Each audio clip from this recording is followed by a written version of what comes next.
Hello and welcome to LCDC TV. Today I'll be interviewing Martyn Perks, who's standing for election on May the 6th, Bunhill Ward, on the Islington by-election. Is that correct? Definitely, yeah. I'm standing for election and I'm looking forward to it. Good. I see you came by bike. I did. That's a first, isn't it? We normally interview people that have come by battle bus or battle cab. But tell me, Martyn, you're standing for election, means you must feel really strongly about standing for election. What are the things that you're standing for and against, please? Well, I think in a number of ways I am about rethinking local democracy, because I think for too long people have been ignored, especially by the Labour Party and the Tory Party together, and we need to kind of rebuild a sense of community, especially my ward and elsewhere in Islington. And I think a great example of that is how the Labour Council and many other councils across London and the country have introduced low traffic neighbourhoods. And in my mind, it's a real infringement on our democracy, because as we know, those roads have been closed without any consultation because the councils thought they can get away with it. They didn't need to consult us because they think they know best.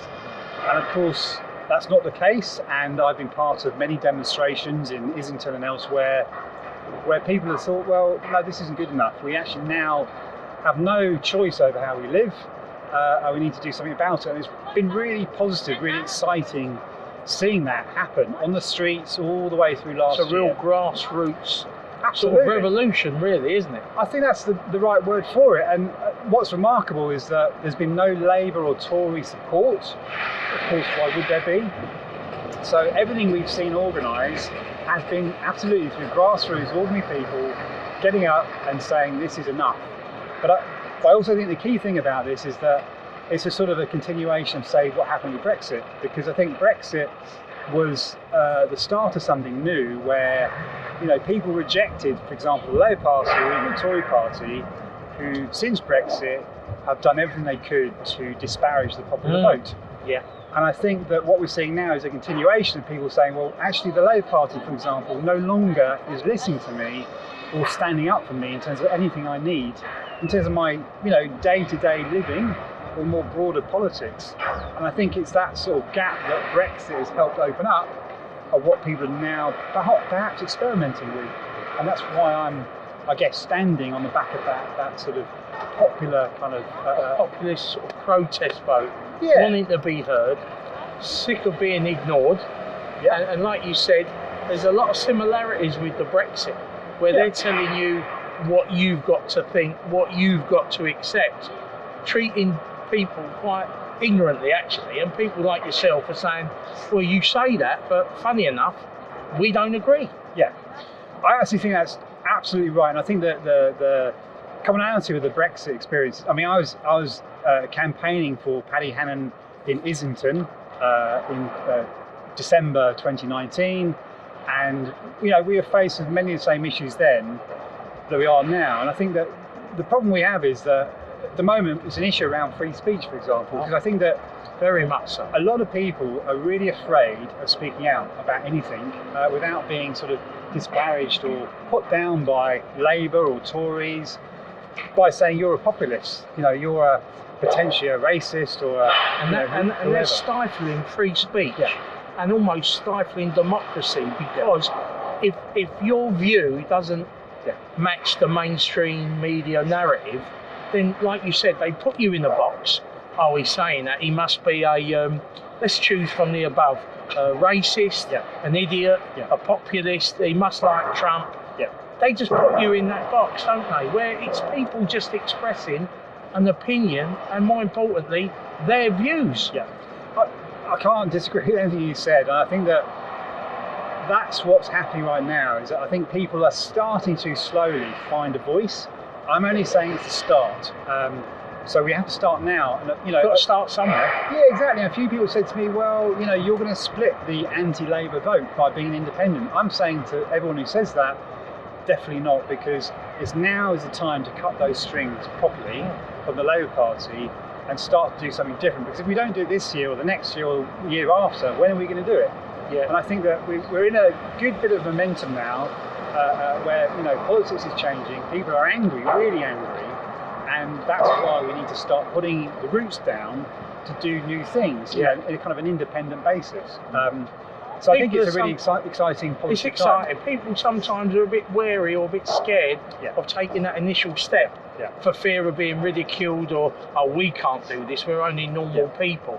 But, people power, you can surprise yourself. Well, I think that's absolutely right. I think that what we need right now is a few examples or precedents where people can then, use to follow behind. And I think, not to promote myself too much, but it's what me and three other council candidates in Islington and Hackney are trying to do. And I think that, the key thing is, and it's been really difficult perhaps until now, is that yes, people can't act on their own as independent voices because it's incredibly scary. Professionally and privately, you can be, sort of singled out, if you like, in your community. So I think that the only way that what I'm trying to do is going to work is if we can build a platform and, in effect, kind of rebuild or rethink solidarity as well in community. Like a coalition. Yeah, and I think that because it's only if we can start to act together somehow, and I'm not quite sure what those mechanisms might be, that we can make things happen. Because I think if we only think of ourselves only individually being able to make change, we can't. It falls apart. Yeah, and it's too frightening. So we have to build something which is somehow to draw together some common links, really important. So, some examples for me would be that we should start to provide mechanisms in all the areas in Bunhill and beyond where we would meet regularly. So I want to hold, local meetings once a month, really simply, where there are forums where everyone gets together and address what? Air their views, but housing, policing, transport, crime. Yeah. This is the point, because I can't, second guess what people want to see. Right. But the point we must do is to make this public, and then hopefully other people can then draw connections to say, well, actually, you've got exactly the same issue as me. Now this is more powerful. We can work together. Exactly. Yeah. And I don't think that at the moment, I've got policies around crime or litter or anything like that. Because, as I say, I think we're starting more at the beginning to try and rethink how we can give people a voice. Now, look, of course, together we can think about how we deal with crime issues and all those other complex problems. But first and foremost, we've got to get people in the same room, in a public setting, not behind closed doors, not influenced by lobbyist groups and all the rest of it. Free speech. Free speech, but also to make decisions public. It's really, really important because, as well as me, it means putting officials and politicians and councillors under pressure. And therefore, they are made accountable, not to themselves, as they are right now, but to the public. And also, there's got to be transparency with the council, decisions that are being made, why are they being made, who do they benefit. I know you're in Islington, and as a cab driver myself, and cab drivers watching, what they've done with these LTNs has been absolutely short of criminal. I've had people in the back of my cab absolutely at their wits' end because they say, I live up there, but my journey's taking me 15, 20 minutes more. I want to see my elderly mum. I want to take the kids to school. It's them sort of fundamentals of living in London that they're affecting. And I wanted to ask you a few questions, Martyn, that I've got written down there because, this is what it's all about. Martyn, we've seen a massive land grab by Islington Council with LTNs. I probably know what you're going to go with this, but are you pro or against? Against. For all the reasons that you listed earlier in the interview. Well, really sort of simply, I want the whole of Islington to have a referendum on LTNs. And that should be a publicly funded campaign. So we can have for and against. And not just selected councillors who, in their opinion, think we should have it. It would be like a general election campaign for LTNs, referendum. I want all sides to be funded. I want all sides to have access to all the data, all the surveying, all open. I want debates and public town halls and so on. So a proper decision can be reached. Absolutely. Okay. How do you feel that the LTNs have impacted on local residents and businesses? Bearing in mind, we're coming out of COVID pandemic. You got it. We need to get the economy going. I'm driving around in London, seeing far too many little businesses shut for my liking. Yeah. What's your view? Well, you know what I'm going to say. I think that, we're out of COVID near enough. Lockdown has devastated, not just personal lives, but businesses and employees and all the rest of it. As I say, I want to get rid of all LTNs and start again. And if people want to change their neighbourhoods, absolutely right, we can figure it out democratically. But LTNs, as they currently stand, have been destroying businesses left, right and centre, high streets and beyond. Yeah. And the last thing we need is for Labour and Tories and councillors and all the rest of them to say we need to extend LTNs and to further extend the lockdown itself. That is, the complete opposite of what we need economically. We need to do the complete differently. Do the opposite. Yeah. And the worry is, although we go, it's the local authorities that are being funded, or you could blame the mayor, and he supports them, he wants to roll them out. Factually, Boris Johnson and Grant Shapps, who's a Conservative party, is sort of funding the Labour Party to bring in these LTNs. I mean, as George Galloway says, two cheeks of the same arse. You can't split them. Where'd you go? And if that's the case, that Conservative and Labour both want to instill more pain on local residents, then more's the time to split from giving them your vote and go to local independents who are speaking up for the local residents, because sure as hell Labour and the Conservatives are not doing it. I've got nothing more to add. I mean, seriously, you're absolutely right. Labour and the Tories are speaking, in the same breath or from the same voice about LTNs. The key thing a couple of things that joins them together on that is they are both vehemently in favour of greening London. Labour in some councils want to rewild their local authority kind of spaces and roads and all this kind of stuff. Khan said he wants to make London the greenest city. We've heard, elsewhere that we want kind of zero carbon London. Think about what that means. It means that... Think of the unemployment. Well, unemployment, it means turning your radiators down. It means, no more transport travel. It's the 15-minute city, which means walking no more than a mile. No. But the killer thing for me about all this is that what it's doing is it's saying the problem if we accept climate change is happening, which I do accept climate change is happening, is that the problem is not the fact that we need more infrastructure, more sources of energy, more sources of getting kind of goods and food around efficiently, using technology as well, by the way. The opposite point is always made that actually you and me, in terms of how we consume and live, are the problem, right? So what that means often, as we've seen it in the discussion about LTNs and active streets, active neighbourhoods, is that they think we're the problem, but we now need to stop driving, stop being mobile, have choices about how we live our lives, and the only thing left to us is about how to walk and how to cycle. No matter if it's a windy day like today, or the dark of night, or the freezing cold of winter. And I think that's actually kind of speaks to me what I have a further problem about in terms of both Tory and Labour when it comes to LTNs and what they've done for the last 20 years in communities, and I've spoken to many people over the last few weeks, is that they are absolutely keen to micromanage every aspect of our lives. Yeah. Big brother, isn't it? In a big, big way. Well, it is, but in the sense that, I was in a tower block yesterday, I spoke to someone, he said to just make his tower block, his entrance more, enjoyable, more livable, he wanted plant pots.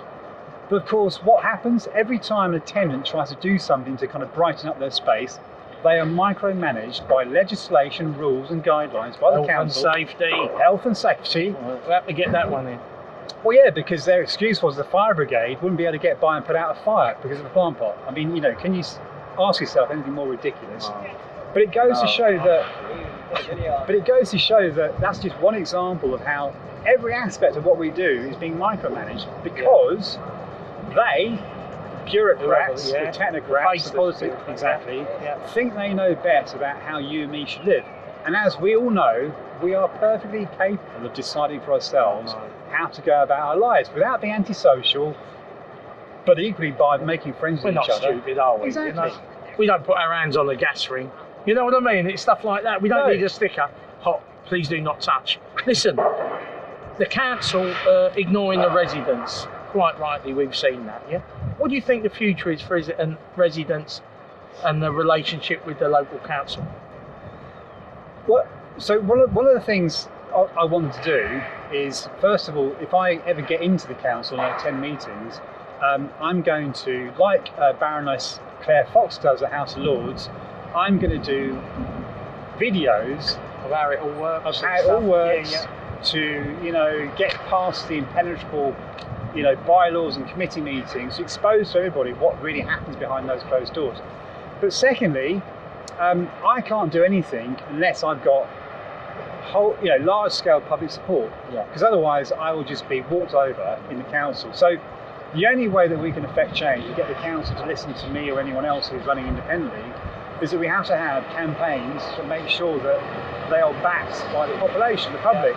Now, that in itself is a democratic process, because I might say that I want to brighten up the streets and so on, but unless people actually agree with it and vote for it, it's getting nowhere, is it? Exactly. It's getting nowhere. So I think that we have to together figure out the key issues that are going to draw together the majority of the public from all sides of the community, not just drivers and cyclists and so on, to get backing. Because without that, I'm not going to do anything. I might as well give up.